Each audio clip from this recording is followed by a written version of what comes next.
Hello everyone, कैसे हैं आप सब। आई होप ठीक होंगे और अपने एग्जाम की तैयारी बहुत अच्छे से कर रहे होंगे। मैं अदिति उद्भव क्लासेस में आपका स्वागत करती हूं। आज फिर एनसीईआरटी की सीरीज में एक और नया चैप्टर मैं आप लोगों के लिए लेकर आई हूं, जिसमें हम क्लास 6 की न्यू एनसीईआरटी का चैप्टर 2 पढ़ेंगे, जिसका नाम है सजीव जगत में विविधता। ये चैप्टर एक बहुत बड़ा सा चैप्टर है, जिसको हम दो पार्ट में डिवाइड करके पढ़ेंगे, part 1 and part B. Part 1 and part 2। Part 1 में हम क्या पढ़ेंगे, पार्ट 1 में आज हम पार्ट 1 को कवर करेंगे और इसमें हम प्लांट्स में जो विविधता पाई जाती है उन सबको कवर करते हुए चलेंगे। साथ के साथ पौधे के भाग, कौन सा खाने योग्य भाग होता है, कौन सा और पौधे के प्रकार, कितने तरह के पौधे पाए जाते हैं, वो सारी चीज़ें, और उसके उन पौधों के जैसे जड़, तना, पत्ती है, उनके भी प्रकार को हम, उनके भी टाइप को हम अच्छे से कवर करते हुए चलेंगे। तो चलिए फिर स्टार्ट करते हैं हम अपना आज का चैप्टर। आज के चैप्टर को स्टार्ट करने से पहले अगर आप मेरे चैनल पर नए हैं तो सब्सक्राइब कर देना, और अगर आपको वीडियो पसंद आए तो लाइक कर देना। देखिए, सजीव जगत में विविधता की बात करें तो सबसे पहले हमें विविधता का पता होना चाहिए कि विविधता क्या होता है। तो किसी विशेष क्षेत्र में पाए जाने वाले जंतु में भिन्नता जो होती है उसको हम विविधता कहते हैं। कोई एक पर्टिकुलर एरिया है, उस पर्टिकुलर एरिया में आप देखेंगे कि अलग अलग तरह के आपको जंतु दिखाई देंगे, अलग अलग तरह के पौधे दिखाई देंगे, और पौधों में और जंतुओं में जो ये भिन्नता पाई जाती है, ये डिफरेंस पाया जाता है, उनके कैरेक्टर्स अलग अलग होते हैं, उन्हीं सब को हम क्या कहते हैं, विविधता कहते हैं। मतलब अनेक प्रकार के जो पेड़ पौधे और जंतु हमारे आसपास के एरिया में पाए जाते हैं उसको हम विविधता कहते हैं। और ये जो हर जंतु और प्रत्येक जंतु व प्रत्येक पौधा एक दूसरे पर निर्भर रहता है। जैसे बात करी जाए तो आप लोग देखेंगे कि एक पौधा है, एक पौधा क्या करता है, एक पौधा दूसरे पौधे के सहारे, जैसे आप किसी बेल की बात करें तो बेल को क्या है, बेल को चढ़ने के लिए, क्लिम्बर को चढ़ने के लिए, ग्रोथ के लिए दूसरे प्लांट की नीड होगी या किसी सपोर्ट की नीड होगी। एनिमल्स की बात की जाए तो एनिमल्स प्लांट्स के ऊपर डिपेंड होते हैं। तो आई होप यहाँ तक आप लोगों को क्लियर हुआ होगा कि प्रत्येक पौधा और प्रत्येक जंतु एक दूसरे पर निर्भर होता है, अपनी ग्रोथ के लिए हो, चाहे अपने हैबिटेट के लिए हो या किसी और चीज़ के लिए हो। हर एक प्लांट और एनिमल एक दूसरे के ऊपर डिपेंड रहता है। तो उसके बाद हम लोगों को विविधता के बारे में कैसे पता चलेगा कि विविधता हम लोगों ने अपने पर्टिकुलर एरिया में देख लिया, लेकिन जब हम पर्टिकुलर एरिया के बाद और ज़्यादा प्लांट्स को जानने की कोशिश करते हैं तो उसके लिए हमें क्या करना होता है, प्रकृति की सैर करनी होती है। किसी जंगल में आप लोग घूमने जाते हो, वहाँ आप अलग अलग एनिमल्स को, अलग अलग प्लांट्स को देखते हो, ये सारी चीज़ें आप देखते हो। तो इस चैप्टर में प्रकृति की सैर बच्चों को, स्कूल के बच्चों को कराई गई है, और उस प्रकृति की सैर का मुख्य उद्देश्य क्या है कि पौधों व जंतुओं की सुंदरता और विविधता का अनुभव करने के लिए प्रकृति की सैर कराई गई है। अब जंगल में आप लोग देखते हैं या अपने किसी क्षेत्र में देखते हैं तो आपको विविधता दिखाई देती है, और आपको अलग अलग पौधे दिखाई देते हैं, अलग अलग आपको एनिमल दिखाई देते हैं। जैसे एग्जाम्पल देके आपको दिखाया गया है कि कुछ पौधों के नाम दिए गए हैं और कुछ एनिमल्स के नाम दिए गए हैं, और उनमें आपको क्या डिफरेंस है, क्या विविधता है, वो दिखाई गई है।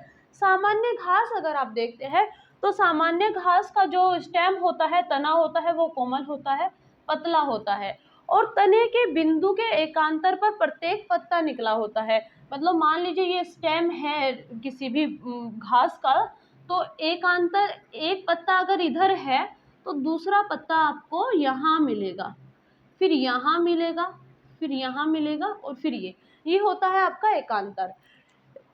पत्ते के तने के एकांतर बिंदु पर प्रत्येक पत्ता मिलेगा। ये किसका मुख्य लक्षण है, किसका मेन कैरेक्टर है, ये सामान्य घास का मेन कैरेक्टर है।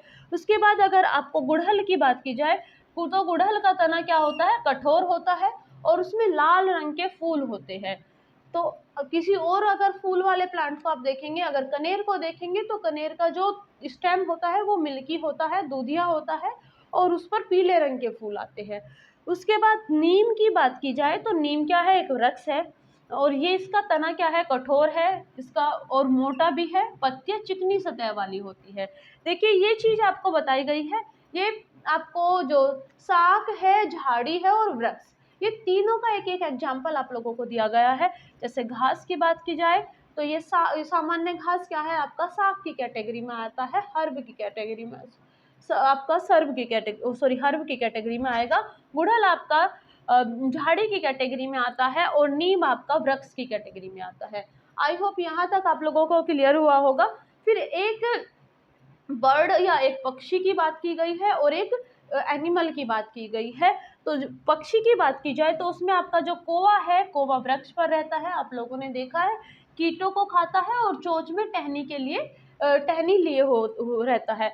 अब मोस्टली वो टहनी दबाए रहता है चोंच में, और किस लिए वो तिनका रखता है, घास वो पेड़ों पर तिनकों से और घास से पेड़ों पर अपना घोंसला बनाता है, इसलिए वो टहनियों को और घास फूस को इकट्ठा करता रहता है। उसके बाद चींटी की बात की जाए तो ये मिट्टी के व बिलों में रहती है, पत्तियां खाती है, बीज खाती है और कीट को खाती है। साथ के साथ इसमें सबसे बड़ी विविधता क्या होती है, इसमें 6 पैर होते हैं।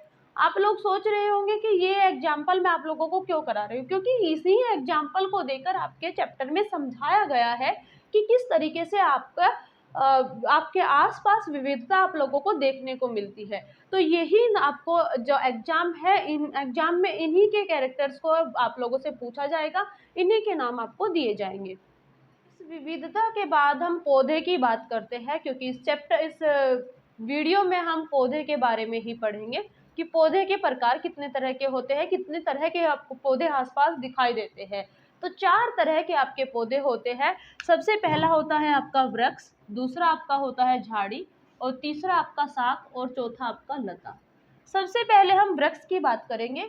वृक्ष बहुत ऊंचे होते हैं, इनके तने मोटे होते हैं, बहुत ऊंचे होते हैं, मतलब इनकी ऊंचाई ज्यादा होती है, और तने मोटे होते हैं और तने कठोर होते हैं, भूरे रंग के काष्ठीय या वुडी होते हैं, लकड़ी भूरे रंग के होते हैं।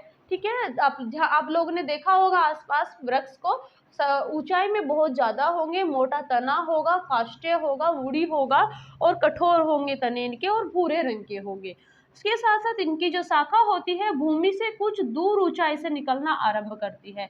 अब जैसे डायग्राम की बात करें तो डायग्राम जैसे हम बना रहे हैं, तो मान लीजिए ये आपका प्लांट है, ये वृक्ष है, तो यहाँ आपका तना है, ये आपका तना है, भूमि से कुछ दूर पे इस तरीके से वृक्ष की शाखाएं निकलना स्टार्ट होती है, यहाँ से वो शाखाएं निकलेगी। ठीक है, इस तरीके से समझ में आया होगा। आप लोग देखते हैं कि जो वृक्ष की शाखा है भूमि से कुछ दूरी पर निकलना शुरू होती है। ठीक है, एग्जाम्पल की बात करें, आम, अमरूद, जामुन वगैरह सारे के सारे आपके वृक्ष की कैटेगरी में आते हैं। फिर बात करते हैं झाड़ी की, तो झाड़ी का साइज वृक्ष से छोटा होता है, ये मध्यम आकार के होते हैं और इनके तने अनेक होते हैं, भूरे रंग के काष्ठे होते हैं, और जो इनकी जो शाखाएं होती है, शाखाएं भूमि से निकट से ही निकलना आरंभ कर देती है। अगर डायग्राम की बात करें तो ये जो भूमि है, भूमि से ऐसे ही इसकी आप लोगों ने देखा होगा, जैसे ये है आपका इस तरीके से, ये आपकी क्या है, इस तरीके से आपकी झाड़ी होती है। ठीक है, इस जैसे गुलाब का पेड़ आपने देखा है, गुलाब का पेड़ क्या है, एक झाड़ी की कैटेगरी में आता है। आई होप यहाँ तक आप लोगों को क्लियर होगा। फिर बात करते हैं साग की, तो साग क्या होते हैं, वो छोटे पौधे होते हैं और तने इनके कोमल होते हैं, वे हरे रंग के होते हैं। जैसे टमाटर का पौधा आपका साग की कैटेगरी में आता है। फिर बात करते हैं लता की, तो लता आपकी 2 तरह की होती है, एक होती है आपकी आरोही लता, एक आपकी होती है विसर्पी लता।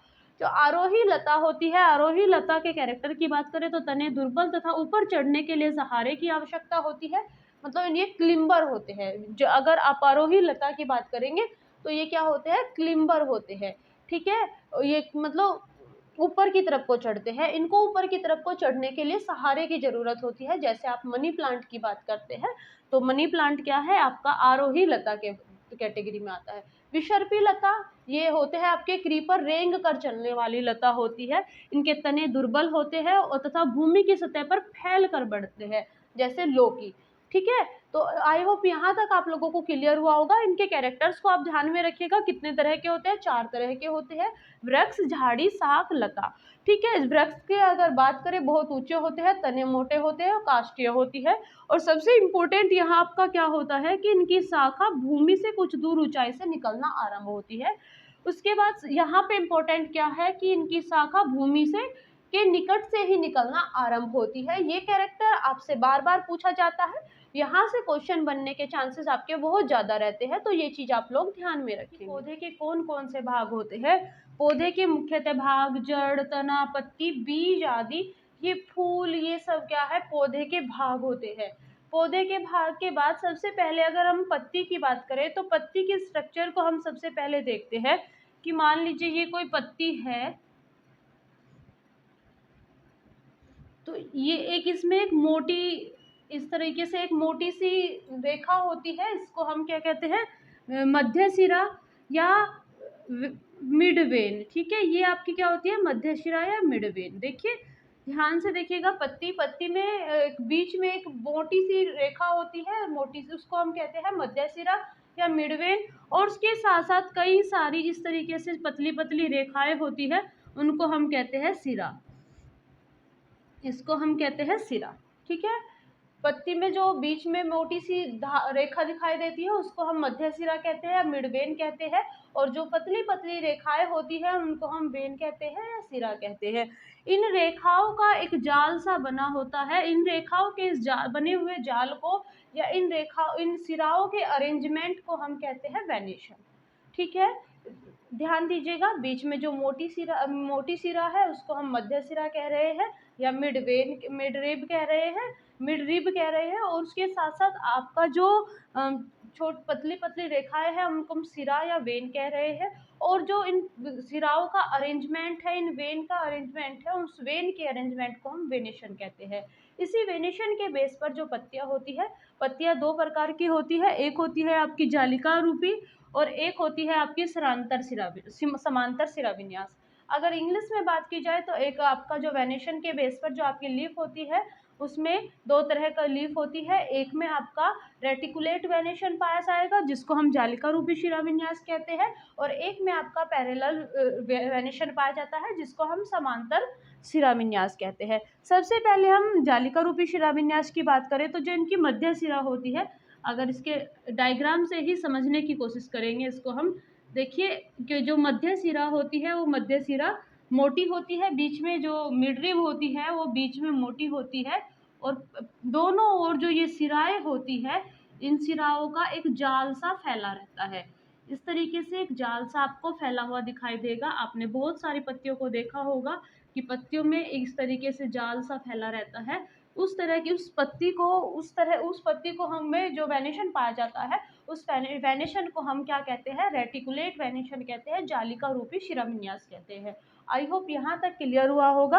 तो जिन पत्तियों में जो मध्य सिरा होती है वो मोटी होती है और जो अन्य शिराएं होती है वो दोनों तरफ सिराओं का एक जाल सा फैला रहता है, उस वेनेशन को हम कहते हैं रेटिकुलेट वेनेशन या जालिका रूपी शिराविन्यास। इसके एग्जाम्पल की बात करें तो आपने देखा होगा नीम की पत्ती, आपकी गुड़हल की पत्ती, आपकी आम की पत्ती, इन सब में क्या पाया जाता है, इन सब में जालिका रूपी शिराविन्यास पाया जाता है, रेटिकुलेट वेनेशन पाया जाता है।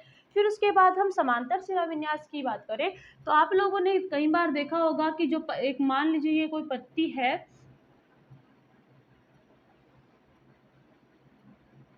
ठीक है, मान लीजिए ये कोई पत्ती है इस तरीके से, और जो सिराएं होती है, वेन्स होती है, एक दूसरे के पैरेलल होती है। आपने बहुत बार ऐसा देखा होगा कि इस तरीके से एक वेनेशन पाया जाता है कि जो पत्तियां होती है एक दूसरे के पैरेलल होती है।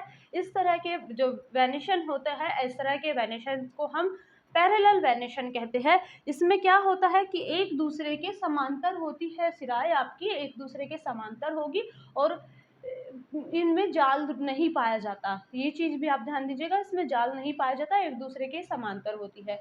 तो इस तरह के वेनेशन को हम क्या कहते हैं, इस तरह के वेनेशन को हम समांतर शिराविन्यास या पैरेलल वेनेशन कहते हैं। आपने बहुत बार देखा होगा, केले के पत्ते को आप देख लीजिए या जो सामान्य घास होती है उसको आप देख लीजिए, उसमें क्या पाया जाता है, उसमें पैरेलल वेनेशन पाया जाता है। आई होप यहाँ तक आप लोगों को क्लियर हुआ होगा कि क्या पैरेलल वेनेशन होता है, क्या रेटिकुलेट वेनेशन। अन्य भाग की बात करें तो आता है हमारा जड़ें।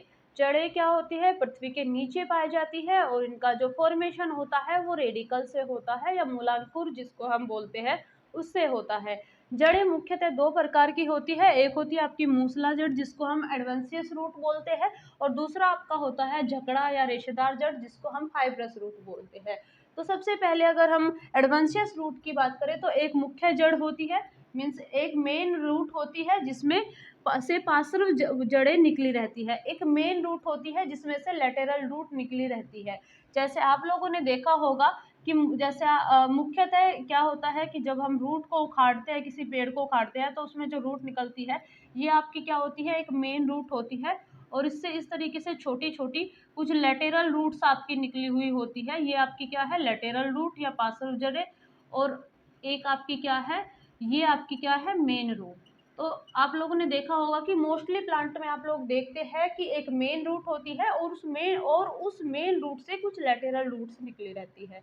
तो इस तरह की रूट जिसमें एक मेन रूट होती है और उससे कुछ लेटेरल रूट्स निकली होती है, इस तरह की रूट को हम क्या कहते हैं, एडवेंशियस रूट कहते हैं। मोस्टली प्लांट्स में ये पाया जाता है। इसके एग्जाम्पल की बात करें, सरसों, गुड़हल आदि जितने भी आपके मक्का तो आपका फाइब्रस में आएगा, सरसों, गुड़हल, आपका तुलसी, और भी जितने भी पौधे, आम, अमरूद वगैरह, इन सब में आपका, या मूली वगैरह, उन सब में आपकी एडवेंशियस रूट पाई जाती है।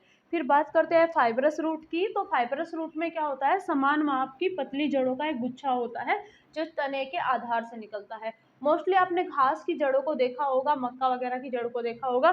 तो जो ये मान लीजिए ये स्टेम है किसी भी प्लांट का, तो इस स्टेम से ही ऐसे करके आपकी बहुत सारी रूट, समान माप की बहुत सारी जड़ें निकली रहती है। इस तरह की रूट को जो फाइबर जैसी दिखाई जाती है, रेसे जैसी निकलती है, तो इस तरह की रूट को हम क्या कहते हैं, रेसेदार जड़ें या झकड़ा जड़ें कहते हैं, या फाइब्रस रूट कहते हैं। आई होप यहाँ तक आप लोगों को क्लियर हुआ होगा। तो इसका एग्जाम्पल की बात करें तो इसके एग्जाम्पल आपको घास, मक्का आदि होता है। यहाँ से आप लोगों के क्वेश्चन बहुत ज़्यादा बनते हैं, तो आप लोग इन चीज़ों में जो डिफरेंस होता है उनको आप अच्छे से क्लियर करते हुए चलेंगे। पौधे का एक और अन्य भाग है जिसको हम कहते हैं बीज। इस बीज के आधार पर पौधे दो प्रकार के होते हैं, एक बीजपत्री और द्विबीजपत्री। तो सबसे पहले बीजपत्री हमें समझ में आना चाहिए कि बीजपत्री क्या होता है। तो बीजपत्री या आपको जो कोटिलीडन होता है उसके बारे में हम सबसे पहले बात करेंगे, तभी हम समझ पाएंगे कि क्या एक बीजपत्री होता है और क्या द्विबीजपत्री होता है, या क्या मोनोकोटिलीडन होता है, या और क्या डाइकोटिलीडन होता है। जो आपका जो कोई भी बीज होता है, मान लीजिए आपने एक चने का बीज लिया, तो चने का जो बीज होता है, ये बीज का जो आउटर लेयर होती है, या बीज का जो कोट होता है, सीड कोट जिसको हम बोलते हैं, और जो बीज का जो आवरण है, सीड कोट, वो क्या होता है, इस सीड कोट को हम क्या कहते हैं, इस सीड कोट को ही हम क्या कहते हैं, कोटिलीडन कहते हैं। इसमें अगर बात की जाए द्विबीजपत्री की, तो सबसे पहले हम द्विबीजपत्री को समझते हैं कि जो बीज आवरण होता है, सीड कोट होता है, वो दो बराबर भागों में डिवाइड हो जाता है, और इन हर एक भाग को हम क्या कहते हैं, कोटिलीडन कहते हैं या बीजपत्र कहते हैं। ध्यान दीजिएगा कि जो बीज होता है, बीज का जो आवरण होता है, सीड कोट दो भागों में डिवाइड हो जाता है, और प्रत्येक भाग को हम बीजपत्र या कोटिलीडन कहते हैं।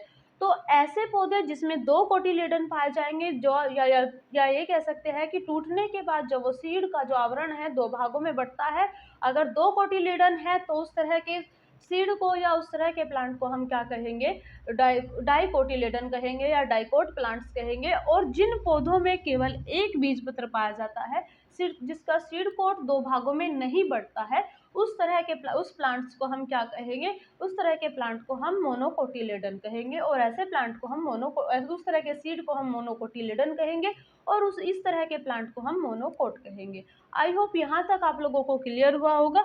तो एग्जाम्पल की बात करें तो एग्जाम्पल में यहाँ मक्का, गेहूँ, चावल वगैरह आपका जो है वो सारे के सारे आपके क्या है, जितने भी आपके घास के सीरियल्स है आपके जितने भी, वो सारे के सारे आपके मोनोकोट की कैटेगरी में आते हैं। और इसके बाद यहाँ मोस्टली आपका जो चना और आपका दाल है, जितनी भी आपका राजमा वगैरह, राजमा, उड़द और आम, अमरूद वगैरह, ये सब आपके जितने भी आपके बाकी प्लांट्स है, आपके सरसों वगैरह, ये सब आपके डाइकोट की कैटेगरी में आते हैं। आई होप यहाँ तक आप लोगों को क्लियर हुआ होगा कि कैसे आपका डाइकोट होता है, कैसा आपका मोनोकोट होता है। अब रूट और जो रेटिकुलेट वेनेशन और पैरेलल वेनेशन पाया जाता है या मोनोकोट डाइकोट पाया जाता है, इनमें क्या संबंध होता है, इनसे जुड़े हुए कुछ इम्पोर्टेंट फैक्ट्स हम देख लेते हैं कि क्या क्या होता है, कैसे होता है, ये सारी चीज़ें हम देखते हुए चलेंगे। तो सबसे पहला फैक्ट दिया हुआ है कि सदाबहार और चने के पौधे में जो रूट होती है वो आपकी एडवेंशियस रूट होती है, मूसला जड़ होती है, और उनकी पत्ती में जो वेनेशन पाया जाता है वो रेटिकुलेट वेनेशन पाया जाता है, या ये कह सकते हैं जालिका रूपी वेनेशन पाया जाता है। ये सारी चीज़ें हमने पहले ही बता दी कि एडवेंशियस रूट कैसी होती है, जिसमें एक मेन रूट होती है और उससे कुछ लेटरल रूट निकली हुई होती है, और आपका रेटिकुलेट वेनेशन क्या होता है, मेन सिरा से जुड़े वो जो मिड रिब होती है, मध्य सिरा होती है, मध्य सिरा से जो आपकी वेन्स होती है वो एक जाल के रूप में फैली हुई होती है। उसके बाद बात करते हैं लेमन घास व गेहूं की, तो उसमें जो रूट होती है वो फाइब्रस रूट होती है और उनमें पैरेलल वेनेशन पाया जाता है। आपने हम लोग इस चीज़ पर पहले डिस्कस कर चुके हैं कि पैरेलल वेनेशन क्या होता है, कि जो सिराएं होती है एक दूसरे से समांतर होती है, और जो फाइबर होता है कोई मेन रूट नहीं होती है, उससे जो आपका स्टेम होता है, स्टेम से ही छोटी छोटी सी आपकी रूट कई सारी रूट निकली हुई होती है। तो ये चीज़ आप लोगों को क्लियर है, और इन चीज़ों से यहाँ से क्वेश्चन आपके बनते हैं, तो इस चीज़ को आप लोग ध्यान से देखेंगे कि क्या आपका एग्जाम्पल दिया हुआ है और क्या आपसे पूछा गया है। फिर उसके बाद जो मेन बात बताई गई है कि सामान्यतः जिन पौधों में जालिका रूपी शिराविन्यास मतलब रेटिकुलेट वेनेशन पाया जाता है, उनमें रूट होती है एडवेंशियस, और जिनमें पैरेलल वेनेशन पाया जाता है उनमें रूट होती है आपकी फाइब्रस। तो ये चीज़ आप ध्यान दीजिएगा कि जिन प्लांट्स में एडवेंशियस रूट होगी उनमें रेटिकुलेट वेनेशन पाया जाएगा, और जिन प्लांट्स में आपकी जिन प्लांट में आपकी फाइब्रस रूट होगी उनमें पैरेलल वेनेशन पाया जाएगा। ये चीज़ आप लोग क्लियर करते हुए जाइएगा। उसके साथ साथ एक और सबसे इम्पोर्टेंट फैक्ट यहाँ दिया गया है कि जो आपके डाइकोटिलिडनस प्लांट होते हैं, डाइकोट प्लांट होते हैं, उनमें रेटिकुलेट वेनेशन पाया जाता है और उनकी जो रूट होती है वो एडवेंशियस रूट होती है। तो ध्यान दीजिएगा, जो डाइकोट रूट प्लांट होंगे, डाइकोट प्लांट में आपकी जो रूट होगी वो एडवेंशियस होगी और रेटिकुलेट वेनेशन पाया जाएगा। साथ के साथ मोनोकोट प्लांट की बात की जाए तो मोनोकोट प्लांट में आपकी पैरेलल वेनेशन पाया जाएगा, समांतर शिराविन्यास पाया जाएगा, और साथ के साथ आपका फाइब्रस रूट पाई जाएगी। ये चीज़ आप लोगों को ध्यान में रखनी है, यहाँ से आपके क्वेश्चन बहुत ज़्यादा बनने की चांस है। आज के लिए बस इतना ही। आगे का जो चैप्टर है वो हम सेकंड पार्ट में करेंगे, जिसमें हम एनिमल्स के बारे में पढ़ेंगे। तो आज बस इतना ही। अगर आपको वीडियो अच्छी लगी है तो लाइक कर देना, और चैनल पर पहली बार विजिट कर रहे हैं तो सब्सक्राइब कर